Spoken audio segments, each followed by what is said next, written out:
Hello again, my BSL translating friends, and I thought I'd just catch up with you because it's a month until Sister Act. Now, back in 2018 when I first did Sister Act, back when I was still quite new to this gig, and I was translating it word for word in English format. I've learned since, don't worry.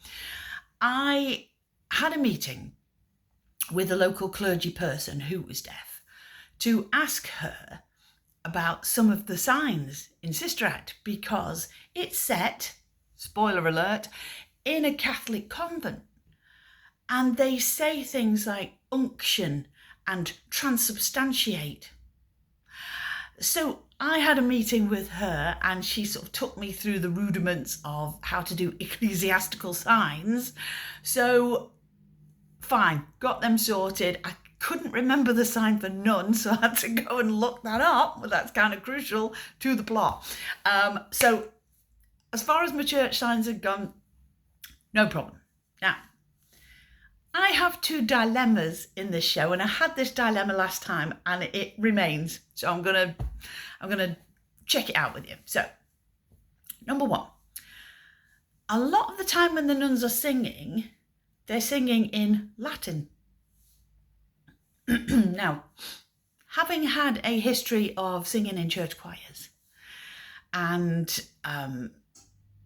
so I know my Latin. So here's the question. Question one is this. When they sing Ave Maria, Mater Misericordiae, do you translate that from the Latin into the English for the deaf audience? Or do you just say, or sign, they're singing in Latin? Now, last time I did this, I actually translated it. And I did the whole Ave Maria, respect to ye, O Mother of God kind of thing.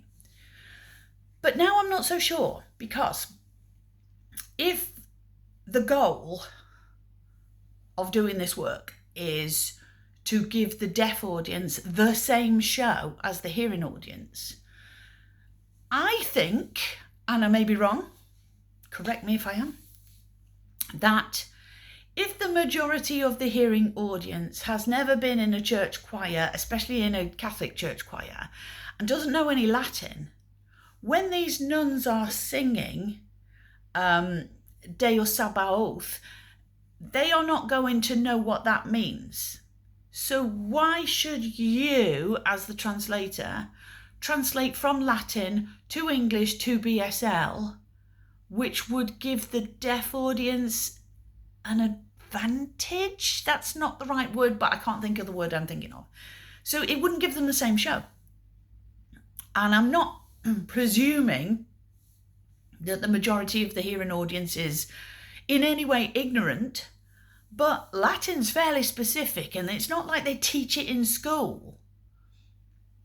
So I don't know what I'm going to do for this one. I'm probably just going to say singing in Latin, which leads me to a little side quest, which is that when you first encounter the nuns, they sing terribly. They couldn't sing in tune if their lives depended, if their immortal souls depended on it. So how do you get that across to a deaf audience? Do you do their singing, but do it like, oh God, they're terrible? Or do you actually sign they're singing horribly? I don't know. I'm going to have a think about that. So that was dilemma numero uno. And talking of Spanish, see what I did there?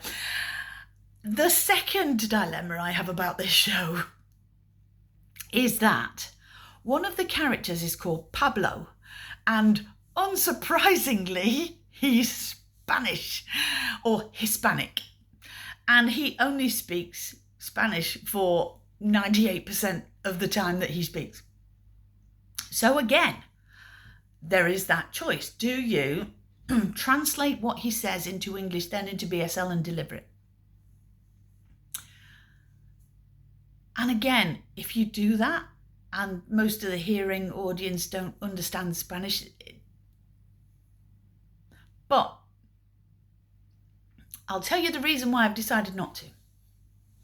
So whenever he just kind of in Spanish, and I could translate it. I've got GCSE Spanish under my belt, my friend. But the reason why I'm not going to is this. Right at the end, when, spoiler alert, the baddies infiltrate the convent to try to get to Dolores, this Spanish guy, as they're about to go into the convent, he goes and says this Spanish thing.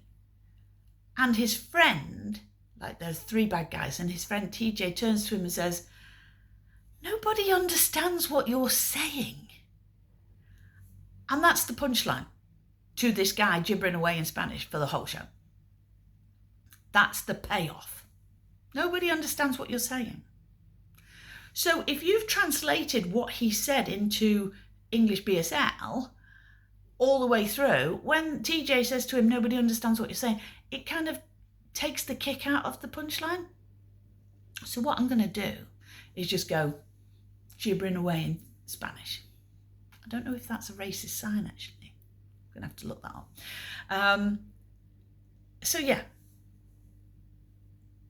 it's all fun and games until somebody starts talking Latin. So those are my 2 dilemmas for the show. It's a great show. It's a fantastic show. Alan Menken of Beauty and the Beast and Pocahontas and Little Mermaid fame wrote the score because they couldn't get the same music that they had in the film. And it's set in 1977, 1978, which I remember because I was there. And the music's all kind of disco and funk based, and there's some absolutely belting songs in it. So I'm really enjoying doing this. There's a song where Curtis, the baddie, is talking about how much he knows Dolores, and if he wants her back, he'll get her back. And the beginning of this song is that it's quite sweet, like I understand her and I know she's upset with me, but I will get her back. And then he says, "And when I find that girl, I'm going to kill that girl." And then the rest of the song is about all the multifarious ways that he's going to do her in. It's brilliant. And it's so much fun to do. I think it's my favourite song in the whole thing. So, I'm ahead of schedule. Shockingly. I think it's because I didn't have to learn the script from scratch, because it was kind of already in there from 2018 when I did it last. But I know a lot more now about translating, about delivering.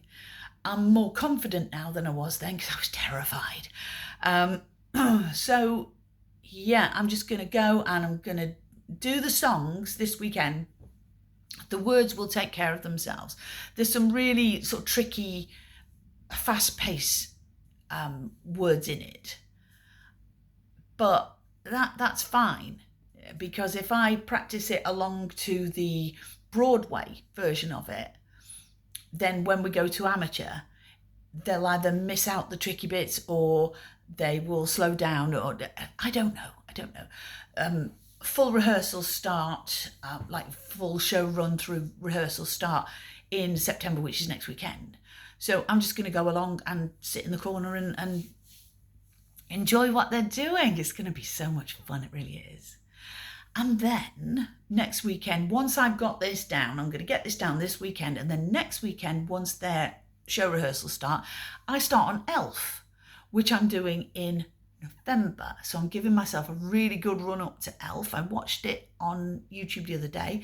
It's quite a fun show. It's a bit wordy, gotta say, and the songs aren't exactly memorable. But hey. And then a month after that, I do White Christmas. So I'm booked up till the end of the year, my friends. It's a good feeling to have. So I hope these videos are of some help to you who are just starting off with this. And if not, hey, you've just wasted 10 minutes or so. So I will speak to you again, probably during band call, tech rehearsal, dress rehearsal for Sister Act. And until then, buenos dias.